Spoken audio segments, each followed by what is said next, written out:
बिहार देख रहे हैं आप, आपके साथ मैं हूं शिप्रा झा। राजीव नगर के बाद अब वीरचंद पटेल मार्ग में जिला प्रशासन और नगर निगम का बुलडोजर चल रहा है और अवैध रूप से बनी दुकानें हटाई जा रही हैं। हालांकि अतिक्रमण हटाए जाने का स्थानीय लोग जमकर विरोध भी कर रहे हैं, लेकिन बुलडोजर लगातार दुकान हटाने में जुटा हुआ है। लोगों का आरोप है कि पहले से कोई सूचना नहीं दी गई थी, अचानक खाली कराया जा रहा है। मौके का जायजा लिया हमारे संवाददाता रजनीश कुमार ने। पटना के वीरचंद पटेल मार्ग में अतिक्रमण हटाओ अभियान चल रहा है। हालांकि लोग लगातार विरोध कर रहे हैं। देखिए, बड़ी संख्या में पुलिसकर्मी यहाँ मौजूद है, साथ ही बुलडोजर के जरिए अतिक्रमण हटाए जा रहे हैं। यहाँ पर अस्थायी दुकान यानी फुटपाथ पर कई ऐसी दुकानें लगी थी और बताया ये जा रहा है कि कोई जानकारी नहीं दी गई, अचानक जो है अतिक्रमण खाली कराया जा रहा है। हालांकि ये अवैध है, ये जिला प्रशासन का कहना है। उसके बाद पूरी तैयारी के साथ यहाँ पर बड़ी संख्या में पुलिसकर्मी मौजूद हैं और बुलडोजर के जरिए देख सकते हैं तमाम जो यहाँ पर दुकानें लगाई गई थी, जो वर्षों से यहाँ पर दुकानें थी, उन दुकानों को हटाया जा रहा है। ठीक बीजेपी कार्यालय के बगल में ये अतिक्रमण हटाओ अभियान चलाया जा रहा है। जरा एक बार हम तस्वीर दिखाते हैं कि देखिए किस तरह से तमाम जो दुकानें हैं उसको यहाँ से बुलडोजर के जरिए हटाया जा रहा है और स्थानीय लोग काफ़ी देर से विरोध भी कर रहे हैं। तो इस वक्त जिला प्रशासन की तरफ से ये कहीं ना कहीं अतिक्रमण हटाओ अभियान चलाया जा रहा है।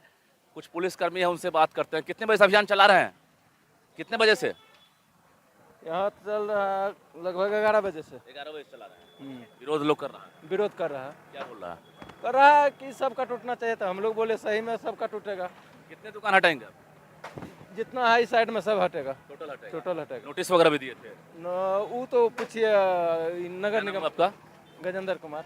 बिल्कुल, देखिए लोग खुद भी जो है अब हटाने लगे हैं। जब बुलडोजर यहाँ पर लगाए गए हैं तब लोग देखिए खुद भी अपना सामान खाली कर रहे हैं और जो अस्थायी दुकानें थी उसको हटाने का प्रयास किया जा रहा है। तो ये वर्षों से एक तरह से कहिए कि कुर्ता पैजामा सीने का काम करते थे, खासकर जो टेलर थे यहाँ पर, जो पार्टी कार्यालय के ठीक बगल में यहाँ पर दुकानें थी, ज़्यादातर वही लोग हैं। उनका अस्थायी आवास भी यहाँ पर है, दुकान भी है और बुलडोजर आने के बाद देखिए किस तरह से यहाँ पर तोड़ने का काम चल रहा है। कुछ लोग हैं, उनसे हम बात करेंगे कि कब से ये तोड़ने का काम चल रहा है, कब से तोड़ा जा रहा है, बताइए कब से तोड़ा जा रहा है? और देखिए यहाँ पर किस तरह से लोग खुद भी हटा रहे हैं। अब यहाँ पर खुद भी हटा रहे हैं। कोई जानकारी पहले आप लोगों को दी गई थी? नहीं सर, जानकारी नहीं दी गई। अचानक बुलडोजर आ गया। एक बैग आ गया। खुद आप लोग खाली कर। कितने साल से दुकान है यहाँ? 40 साल से 50 साल से दुकान है यहाँ पे। क्या नाम हुआ? मेरा फिरोज नाम हुआ, मोहम्मद। देखिए, तो ये 40-50 साल से लोग बता रहे हैं कि दुकान है। एक बार हम कहें कैमरा पैन करके आप दिखाइए कि खुद भी अब जो दुकानदार हैं किस तरह से अपना अपना सामान हटा रहे हैं, दुकान उजाड़ रहे हैं, क्योंकि बुलडोजर यहाँ पर लगा दिए गए हैं और जिला प्रशासन की तरफ से साफ आदेश है कि कोई भी अतिक्रमण नहीं रहेगा। इसको लेकर वीरचंद पटेल मार्ग को खाली कराया जा रहा है और देखिए कि यहाँ से जहाँ तक आपकी नजरें जाएंगी, जहाँ भी अतिक्रमण था उसको पूरी तरह से अब खाली करने की पहल शुरू कर दी गई है और स्थानीय लोग लगातार विरोध भी कर रहे हैं। लेकिन आदेश की वजह से पुलिसकर्मी मानने को तैयार नहीं हो और बुलडोजर से लगातार जो है मकान और दुकान। उधर मुंगेर में कांवरिया पथ पर अतिक्रमण हटाओ अभियान चलाया गया, जिसका कई जगहों पर विरोध हुआ है। दरअसल श्रावणी मेला शुरू होने में सिर्फ एक हफ्ते का वक्त बचा है। ऐसे में श्रद्धालुओं को कोई परेशानी ना हो, इसलिए सड़क किनारे से अतिक्रमण को हटाया जा रहा है। खासकर तारापुर उर्दू चौक से लेकर मोहनगंज तक अतिक्रमण की वजह से सड़क पर जाम रहता है, जिससे काफी परेशानी होती है। ऐसे में मेला शुरू होने से पहले अतिक्रमण को हटाया जा रहा है। प्रशासन ने दोबारा अतिक्रमण करने पर जुर्माना वसूलने की चेतावनी भी दी है।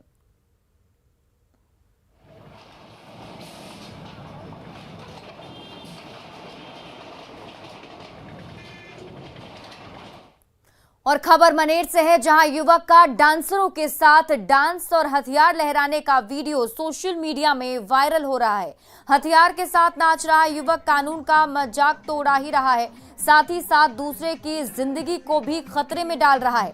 पुलिस ने सोशल मीडिया में वायरल हो रहे वीडियो की जांच कर युवक को गिरफ्तार करने की कोशिश शुरू कर दी है और उस पर आर्म्स एक्ट के तहत मामला दर्ज भी कर लिया गया है। हालांकि न्यूज़ 18 वायरल वीडियो की पुष्टि नहीं करता, लेकिन युवक फिलहाल पुलिस की पकड़ से बाहर बताया जा रहा है।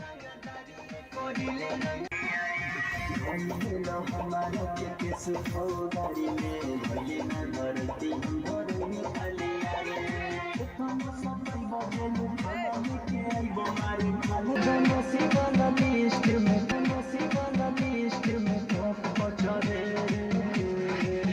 और ये दो तस्वीर हम आपको आपके टीवी स्क्रीन पर दिखा रहे हैं। पहली तस्वीर वायरल वीडियो है जिसमें आप देख पा रहे होंगे कि हाथ में हथियार लेकर किस तरीके से डांस करते हुए यहाँ ये युवक दिखाई दे रहे हैं। और दूसरी तस्वीर उस युवक की जिसकी तलाश पुलिस को है और आर्म्स एक्ट के तहत पुलिस ने केस दर्ज कर तलाश शुरू कर दी है। देखिए अभी वीडियो मैंने देखा नहीं, लेकिन अगर इस तरह का अगर वीडियो वायरल हुआ है, आप पहले भी जानते हैं किस प्रकार की जब भी वीडियो वायरल हुए, चाहे वो रूपसपुर वाला हुआ था जिसमें वो बर्थडे अटल पाटलिपत्र पे मना रहे थे। अभी दीघा में कल गिरफ्तारी एक हुई है, साहिल राज का नाम का लड़का था जो कि प्रदर्शन कर रहा था, उसकी गिरफ्तारी हुई है। तो वीडियो को देखा जाएगा, उसमें लड़कों की पहचान की जाएगी और उनके ऊपर FIR करके।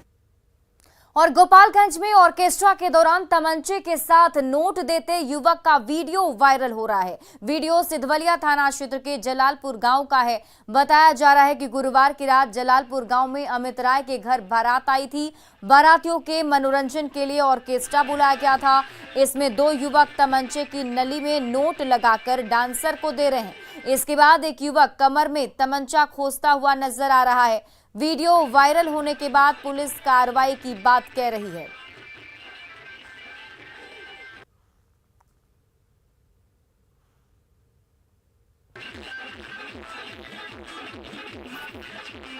और ये वायरल वीडियो हम आपको दिखा रहे हैं। देखिए तमंचे के साथ यहाँ पर डांस तो किया ही जा रहा है, साथ ही साथ तमंचे के जरिए देखिए नोट वहां पर डांसर को दिया जा रहा है। और अब ये वीडियो सोशल मीडिया पर वायरल हो रहा है जिसकी जांच में पुलिस जुट गई है।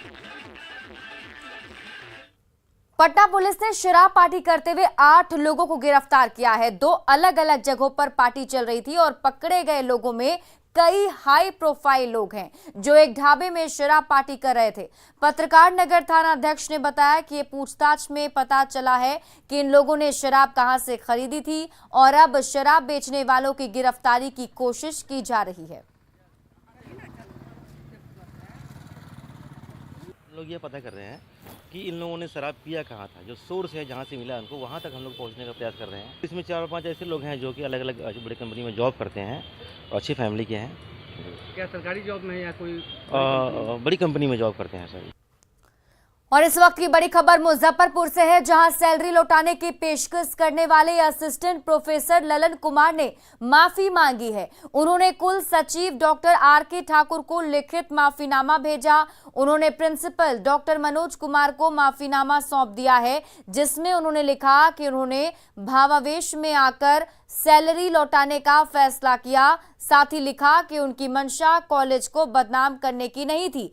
असिस्टेंट प्रोफेसर ललन कुमार ने लिखा कि ट्रांसफर नहीं मिलने से वो परेशान थे और जल्दबाजी में ये कदम उठाया।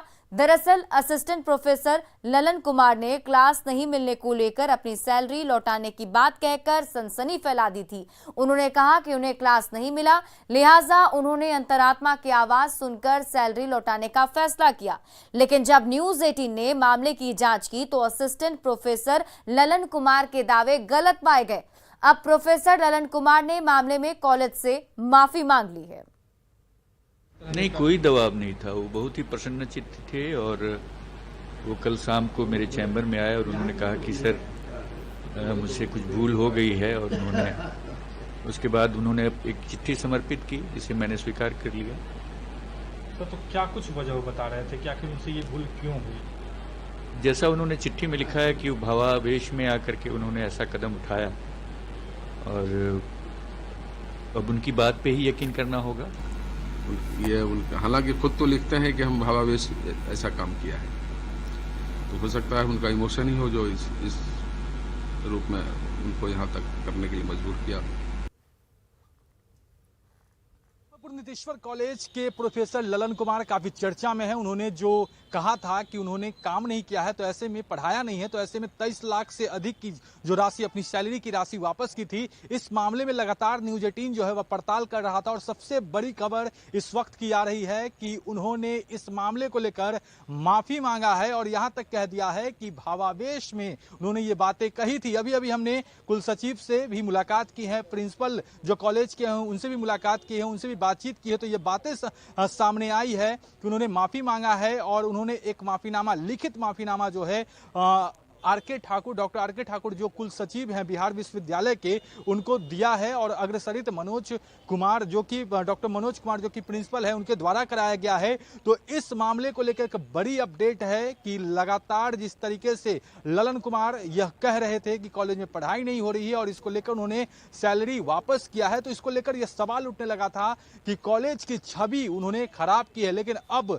जब कल बुटा की बैठक हुई थी उसके बाद यह बड़ा फैसला उन्होंने लिया है कि उन्होंने यह स्वीकार कर लिया है कि ये सब भावावेश में आकर उन्होंने किया था, क्योंकि ट्रांसफर कई बार से वो चाह रहे थे लेकिन हो नहीं पा रहा था। हालांकि उन्होंने कहा है कि उनकी मंशा कॉलेज की छवि खराब करने की नहीं थी और अब उन्होंने यह बड़ा फैसला लिया, उन्होंने माफी मांगा है और यह भी कह दिया है कि वो आगे से ऐसा कुछ भी नहीं करेंगे जिससे कॉलेज की छवि खराब होगी। फिलहाल उन्होंने 2 दिन की छुट्टी ली है। तो सबसे ज्यादा न्यूज 18 ने सबसे पहले इस मामले की पड़ताल की थी, जो प्रोफेसर ललन कुमार है उन्होंने उनके दावों की पड़ताल की थी, जिसके बाद पड़ताल में यह भी बात सामने आई थी कि कॉलेज में क्लास चल रहा है या नहीं चल रहा है, इसकी भी सच्चाई सामने आई थी। मुजफ्फरपुर से न्यूज 18 के लिए प्रियांक सौरभ। मनुष्यों में प्रसाद देना अभी सिद्ध है।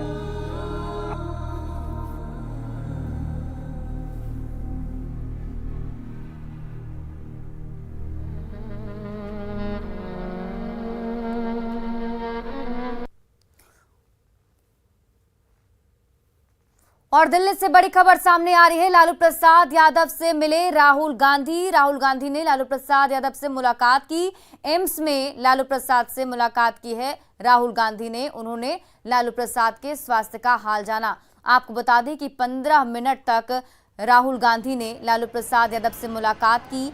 एम्स में लालू प्रसाद यादव का इलाज चल रहा है और फिलहाल जो जानकारी है उसके मुताबिक अब धीरे धीरे लालू प्रसाद का स्वास्थ्य ठीक हो रहा है।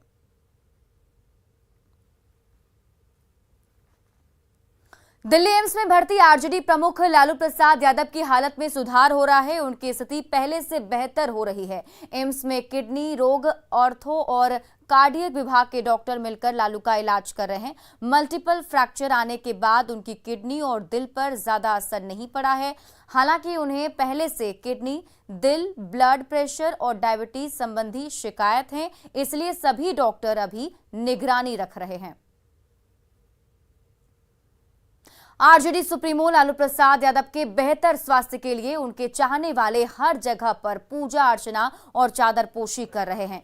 पटना के महावीर मंदिर में तेज प्रताप यादव के संगठन छात्र जनशक्ति परिषद के कार्यकर्ताओं ने लालू यादव की तस्वीर के साथ पूजा अर्चना की और हवन कर लालू प्रसाद यादव के जल्द स्वस्थ होने की कामना भी की। छात्र जनशक्ति परिषद के कार्यकर्ताओं ने लालू प्रसाद यादव के जल्द ठीक होने के लिए हनुमान जी से प्रार्थना करते हुए कहा कि लालू प्रसाद यादव न सिर्फ आरजेडी के बल्कि बिहार के शान हैं।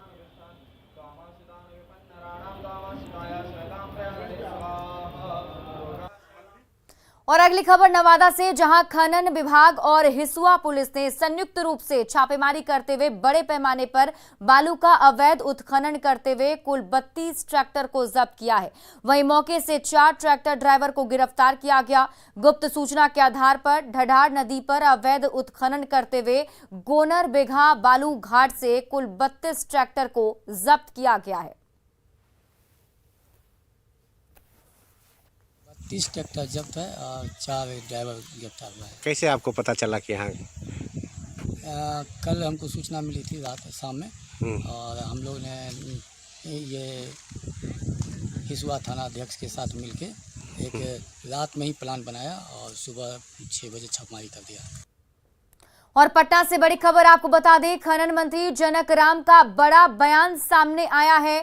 कई जिलों में शुरू होगा खनन, ये बड़ा बयान सामने आया है खनन मंत्री जनक राम का। जमुई, औरंगाबाद, नवादा में खनन जल्द ही शुरू होगा, उनका कहना है। इसके साथ ही सोना, निकिल, पोटाश, क्रोमियम मिले हैं। जमुई में सोना होने की जानकारी मिली है, जिसके बाद अब सरकार का दावा है कि जमुई, औरंगाबाद, नवादा सहित कई जिलों में बड़े पैमाने पर निकिल, पोटाश, क्रोमियम और सोना के भंडार मिल सकते हैं, जिसका खनन जल्द ही शुरू होने वाला है। खनन एवं भूतत्व मंत्री जनक राम ने कहा कि बिहार में कई महत्वपूर्ण तत्व के भंडार मिले हैं, जिसका खनन जल्द ही कराया जाएगा।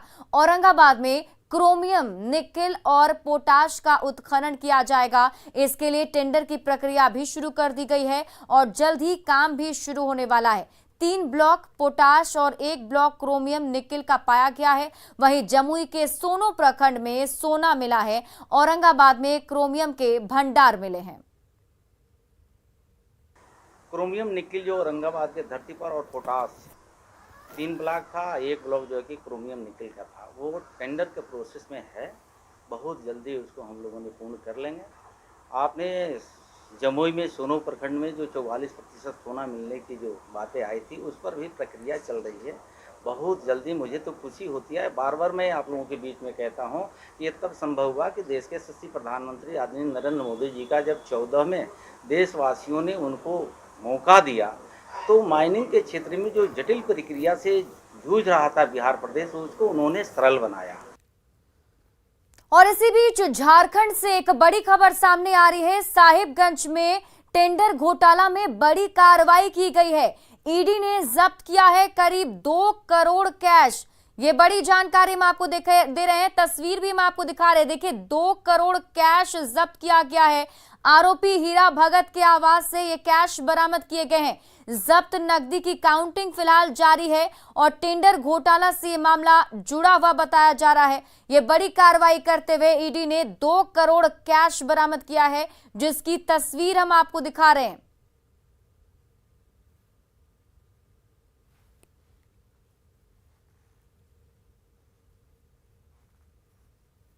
साहिबगंज में चर्चित पंकज मिश्रा सहित कई लोगों के ठिकानों पर ईडी की टीम की छापेमारी जारी है। इनमें साहिबगंज से भागलपुर तक के 6 से अधिक पत्थर कारोबारी शामिल हैं। छापेमारी में झारखंड के अलावा बिहार और बंगाल की ईडी की टीम शामिल है। जानकारी के अनुसार साहिबगंज में पंकज मिश्रा और ट्रांसपोर्टर दाहू यादव के साथ कई पत्थर कारोबारी के ठिकानों पर छापेमारी की जा रही है। इस छापेमारी में सीआरपीएफ के जवान भी शामिल हैं। भागलपुर में भी कुछ जगहों पर छापेमारी की बात सामने आ रही है।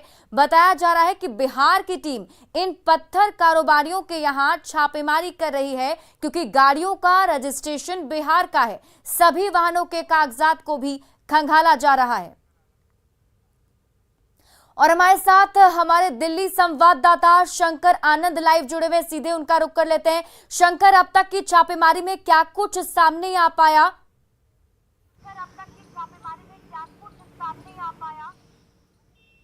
देखिए, इस वक्त की 2 महत्वपूर्ण खबर मैं देना चाहूंगा।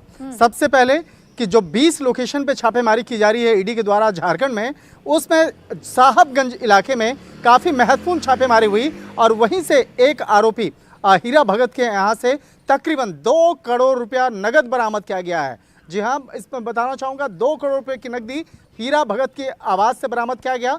कहाँ से आया इतनी नकदी और किस तरह के कारोबार को अंजाम देता है, इस मामले में जब पड़ताल किया जा रहा है तो पता चला है कि वो अवैध माइनिंग से जुड़ा हुआ मामला है और अवैध माइनिंग के वजह से वो तमाम पैसे को अर्जित किया गया और ये पैसा अभी बरामद किया गया, लेकिन उसका ये पिछले काफ़ी समय से इतने लाखों करोड़ का इस तरह का अवैध तौर पर कारोबार चल रहा था।